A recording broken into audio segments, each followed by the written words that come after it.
When the world first heard that beloved Chinese actor and singer Menglong had fallen to his death in Beijing's Chaoyang district on the morning of September 11, 2025, disbelief swept through every corner of the internet. Fans wept, reporters scrambled, and social media exploded with grief and confusion. But even as the shockwaves spread, something far stranger was happening behind the scenes. The case was being shut down almost as fast as it began. According to official reports, the entire investigation, from the moment Yu's body was discovered to the police's conclusion, lasted less than a single day.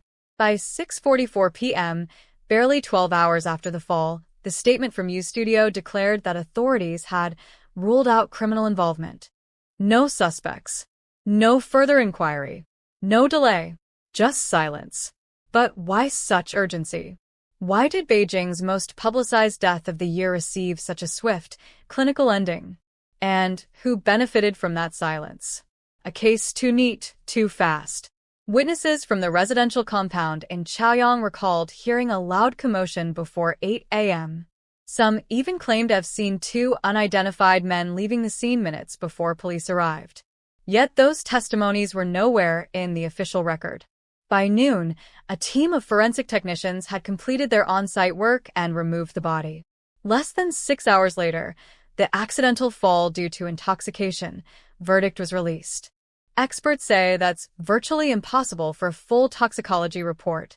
A Beijing-based legal consultant told East Asia Monitor, even a simple alcohol test takes hours.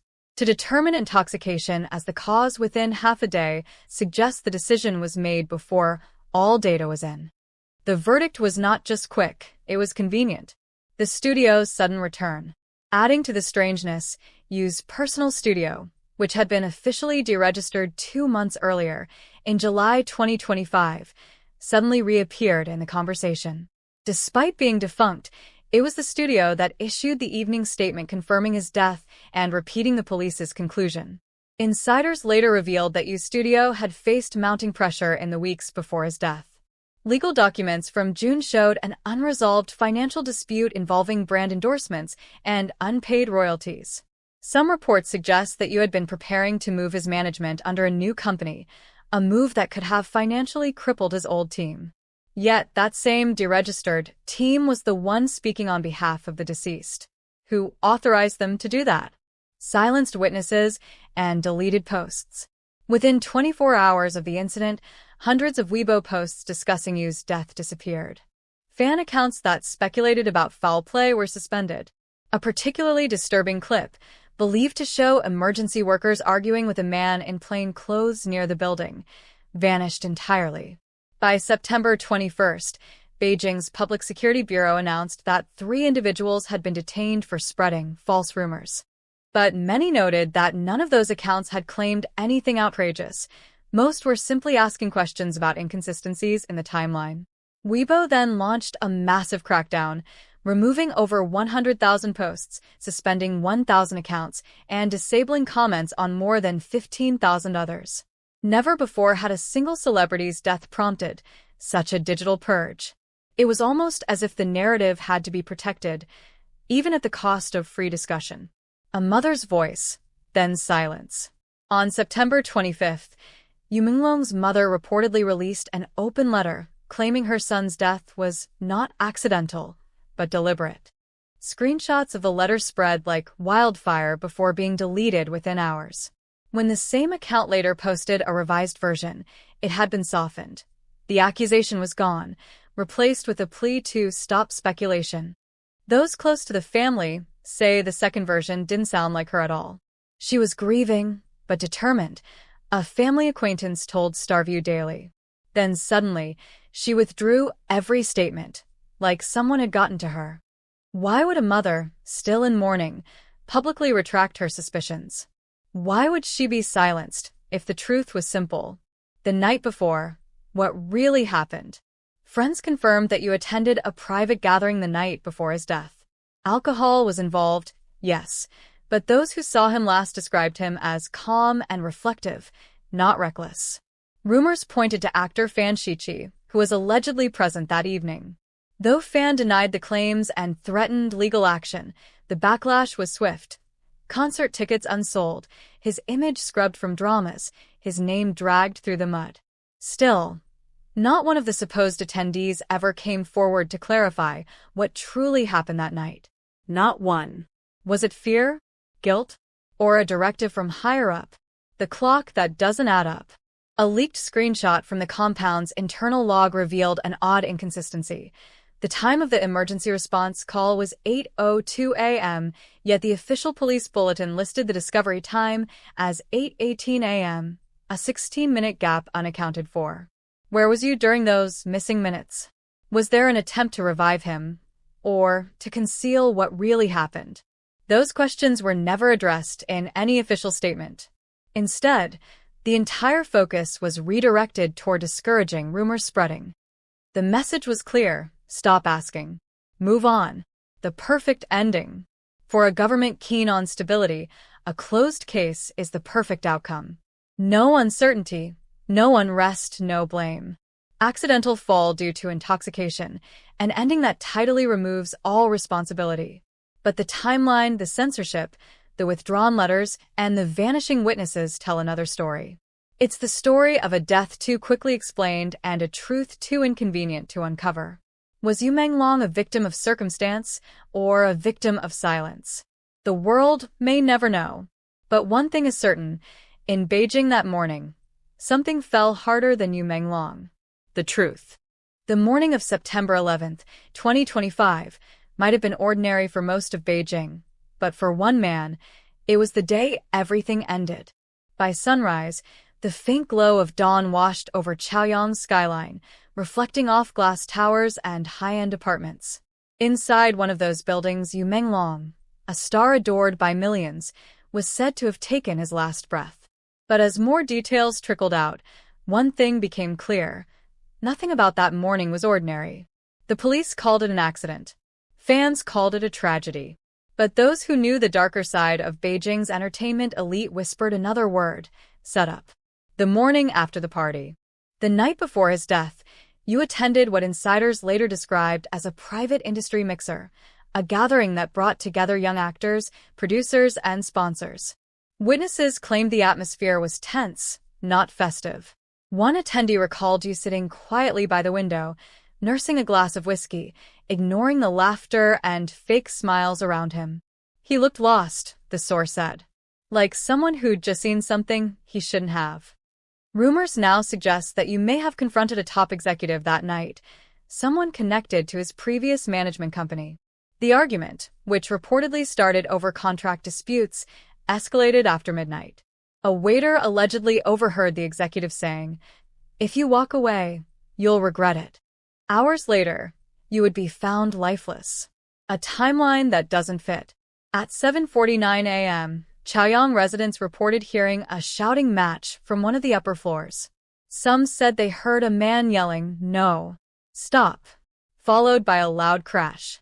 Security footage from the building's west entrance allegedly showed two unidentified figures leaving in a black vehicle moments later.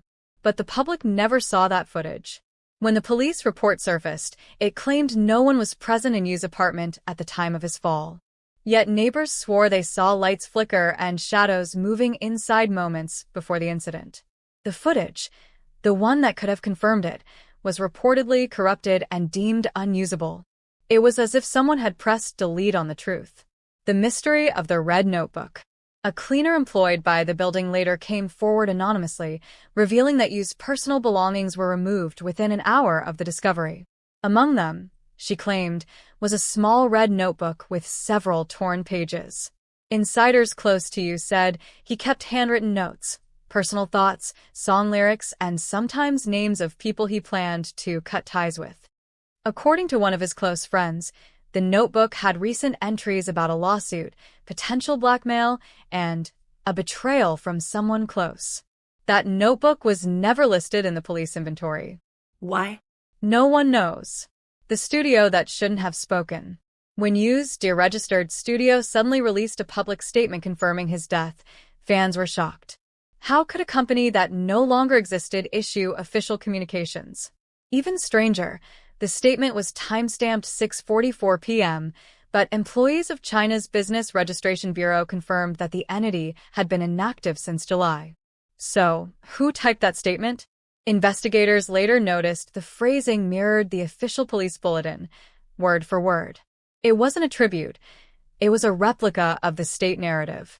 Someone wanted Yu's story to match the script. The mother who refused to stay silent. In the days following his death, Yu's mother broke her silence, but what she said changed everything. In her emotional open letter posted on September 25th, she wrote, "My son did not fall by accident. He was forced. He was hurt and then silenced. Please don't believe what they tell you." Her post spread like wildfire. Within hours, it was shared over 500,000 times before being deleted. When the same account posted again that evening, the tone was drastically different. The new message read, "I ask everyone to stop spreading false rumors and let my son rest." But fans noticed something eerie. The writing style was different. The punctuation, the phrasing, even the emotional tone seemed off. Language analysts who examined the two statements said the second post appeared to be written by a different person altogether. Those close to her claimed she was visited by authorities shortly before her retraction. Since then, she has never spoken publicly again. Vanishing evidence and the digital purge. As speculation grew, Weibo initiated what became known as the Menglong sweep, a coordinated content removal that deleted over 100,000 posts, shut down 1,000 accounts, and muted thousands more. One of the removed videos showed a blurred figure, believed to be Yu, being escorted by two men down a stairwell hours before his death. The video surfaced briefly before disappearing. The user who posted it was permanently banned. Even major news outlets avoided coverage. One Beijing journalist admitted anonymously, "We were told not to dig deeper." The story was closed, officially and financially. The missing 16 minutes. Forensic logs later leaked online showing a glaring inconsistency. Yu's fall was recorded at 8:02 a.m., but the police bulletin listed the discovery time as 8:18 a.m. 16 minutes. 16 minutes of silence, panic, or perhaps cover-up. Did someone check his pulse? Did anyone call for help? Or were those minutes used to erase what really happened in that apartment? The mystery deepens further when you consider that the surveillance system in the corridor froze between 7:55 and 8:10, exactly when Yu was believed to have fallen. Technicians later blamed it on a server glitch. But fans didn't buy it. Neither should we. The industry's quiet war.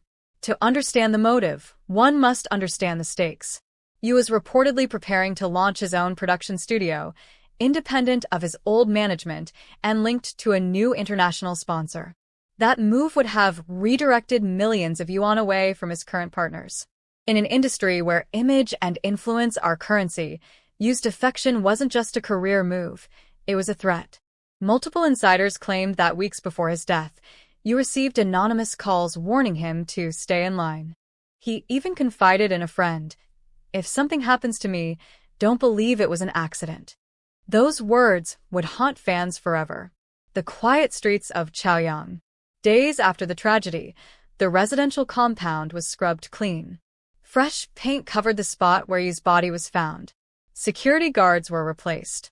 The neighbors who spoke to reporters suddenly stopped answering calls. One resident later confessed in a private chat that he'd been warned not to engage with journalists and to forget what he saw. And that's exactly what Beijing wanted. For everyone to forget. A death too convenient. For the government, a quick resolution was perfect. For the studio, a clean record was profitable. For the industry, silence was survival. And for Yu Menglong, it was fatal. The official line says it was alcohol, a misstep, an accident. But the inconsistencies tell another story, a story of intimidation, manipulation,